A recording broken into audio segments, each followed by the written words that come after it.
হঠাৎ উধাও তেলের সিরিয়াল পাম্পে নেই বিশেষ কোনো ভিড়।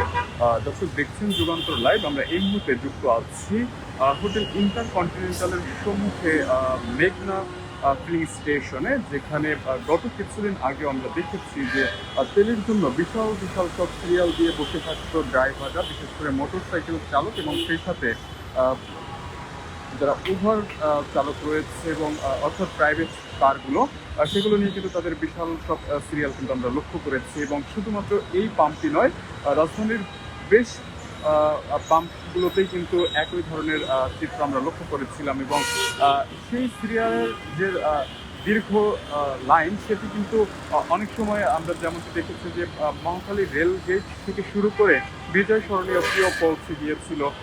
এবং কিছুদিন পূর্বে তেলের দাম কিন্তু লিটার প্রতি বাড়ানো হয়েছিল। সেই দাম বাড়ানোর পরেও কিন্তু সিরিয়ালের যে দীর্ঘতা সেটি কিন্তু কমেনি। কিন্তু এখন আমরা গত দুদিন ধরে লক্ষ্য করছিলাম যে দেশের যে পাম্পগুলো রয়েছে, বিশেষ করে এই মুহূর্তে রাজধানীতে আমরা আছি এবং রাজধানীর যে পাম্পগুলো রয়েছে, যেসব পাম্পগুলোতে দীর্ঘ সিরিয়াল থাকতো, সেই পাম্পগুলোতে এখন একদমই কোনো সিরিয়াল নেই। এবং হাতে গোনা কিছু মোটরসাইকেল চালকরা আসেন এবং এসে তারা কিন্তু তেল নিয়ে এবং সাথে সাথে চলে যেতে পারছেন।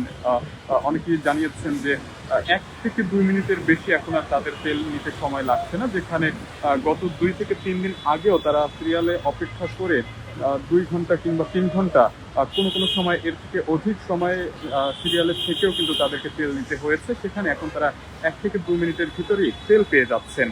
তবে হঠাৎ কেন এমন দৃশ্য দেখা যাচ্ছে বা কি এমন হয়েছে যথা কারণে আবার তারা সিরিয়াল ছাড়াই তেল নিতে পারছেন? এমন করতে পাম্প কর্তৃপক্ষ যেমনটি জানিয়েছে যে আসলে তেলের সংকট না থাকার কারণেই কিন্তু এখন তারা তেল দিতে পারছেন। তবে অনেকেই প্রশ্ন করছেন যে রাতারাতি কীভাবে আসলে সেই চিত্র বদলে গেল। গত দুদিন আগেও যেখানে দীর্ঘ সিরিয়াল দেখা গেছে, গত এই দুদিনের ভিতরে আসলে হঠাৎ করে সেই চিত্র কীভাবে বা পাল্টে গেল। যদিও বাইকারদের সাথেও আমরা কথা বলার চেষ্টা করেছি, বাইকাররাও আসলে ওইভাবে তেমন কিছু বলতে পারেনি। তবে তারা যেমনটি জানিয়েছেন যে এখন তাদেরকে আর তেলের জন্য দীর্ঘ সিরিয়াল দিতে হচ্ছে না বা দীর্ঘ সময় অপেক্ষাও করতে হচ্ছে না। তারা পাম্পে আসলে 1 থেকে 2 মিনিটের ভিতরেই তেল নিয়ে চলে যেতে পারছেন। এবং আমরা এই মেঘনা ফিলিং স্টেশনে এসে যেমনটি দেখছি যে এখানে হাতে গোনা 8 থেকে 10টির মতো বাইক রয়েছে এবং তারা এসে 1 থেকে 2 মিনিটের ভিতরে কিন্তু তেল নিয়ে চলে যেতে পারছেন। অথচ কিছুদিন পূর্বেও এইসব জায়গাগুলোতে বিশাল সব সিরিয়াল কিন্তু দেখা যেত এবং সেই সিরিয়াল কিন্তু এখান থেকে শাহবাগের মোড় পর্যন্ত কিন্তু পৌঁছে যেত এবং গলির ভেতর দিয়ে কিন্তু অনেক দূর পর্যন্ত সেই সিরিয়াল পৌঁছে যেত। এখন কিন্তু সে সকল সিরিয়াল নেই, অর্থাৎ ফিলিং স্টেশনের যে গেট রয়েছে, গেটের কাছ অব্দিও কিন্তু সিরিয়াল নেই। শুধুমাত্র যেখানে তেল দেওয়া হচ্ছে সেখানেই কিন্তু হাতে গোনা 8 থেকে 10টি বাইক রয়েছে এবং তারা কিন্তু 1-2 মিনিট অপেক্ষা করলেই তারা তাদের মতো করে তেল নিতে পারছেন।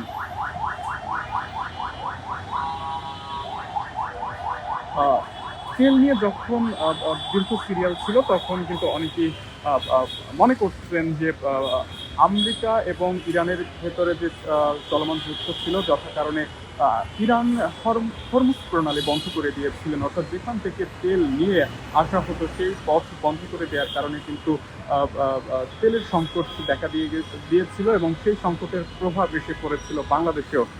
তবে এখন ইরান এবং আমেরিকার ভিতরে একটি শান্তি চুক্তির কথা বলা হচ্ছে, যে শান্তি চুক্তির প্রভাব বাংলাদেশের উপরেও পড়েছে কিনা, যথা কারণে তেলের সংকট চলে গিয়েছে কিনা, এমনটিও কিন্তু অনেকে মনে করছেন যে এই কারণেও হয়তো বা তেলের সংকট বা এই যে সিরিয়াল দিয়ে তেল নেওয়া, সেই প্রভাবগুলো কিন্তু কেটে গিয়েছে, এমনটি কিন্তু অনেকেই মনে করছেন। তবে আসলে মূল কী কারণ সেটি সম্পর্কে এখনও স্পষ্ট কোনো বার্তা বা উত্তর আসলে পাওয়া যায়নি। তেলের পাম্প কর্তৃপক্ষ যারা আছে তারাও বলছিলেন যে তেলের কোনো সংকট না থাকার কারণেই পর্যাপ্ত তেল বাইকাররা নিতে পারছেন, যথা কারণেই মূলত এখন আর সেই আগের মতো সিরিয়াল দিতে হচ্ছে না। কিন্তু প্রশ্ন থেকেই যাচ্ছে যে গত দুদিন আগে তাহলে কি তেলের সংকট ছিল, যথা কারণে কি এই সিরিয়ালগুলো ছিল এবং এই দুদিনের ভেতরে কি সেই সংকট কেটে গিয়েছে কিনা, সে বিষয়ে আসলে তারা বিশেষ কোনো উত্তর দিতে পারেনি। আমরা বাইকারদের সাথে কথা বলেছিলাম, তারা যেমনটি বলছেন যে গত দুদিন আগে তাদেরকে দীর্ঘ সিরিয়াল দিয়ে তেল নিতে হতো, তবে এখন সেটি লাগছে না। তারা 1-2 মিনিটের ভিতরেই তেল নিতে পারছেন এবং সকলের ভেতরেই একটি তৃপ্তি রয়েছে এই দীর্ঘ সময় অপেক্ষা না করার কারণে। কারণ এর আগে আমরা যেমনটি দেখেছি যে দূরত্ব বোঝানোর স্বার্থে যেমনটি দেখেছেন যে মহাখালী রেল গেট থেকে শুরু করে বিজয় সরণি অবধি কিন্তু সেই সিরিয়াল পৌঁছে গিয়েছিল এবং এক একজনকে তেল নিতে 2 থেকে 3 ঘন্টা কিংবা তারও অধিক সময় পর্যন্ত অপেক্ষা করতে হয়েছে। তবে এখন তাদেরকে সেই অপেক্ষা করতে হচ্ছে না দেখে তাদের ভিতরে একটি তৃপ্তির আমরা দেখতে পাচ্ছি এবং সকলেই বেশ স্বাচ্ছন্দ্যে তেল নিয়ে চলে যেতে পারছেন। দর্শক, আমরা আবারও যুক্ত হব যুগান্তরের অন্য লাইভে। ততক্ষণ পর্যন্ত সকলে ভালো থাকুন, সুস্থ থাকুন, সেই সাথে থাকুন যুগান্তরের সাথে।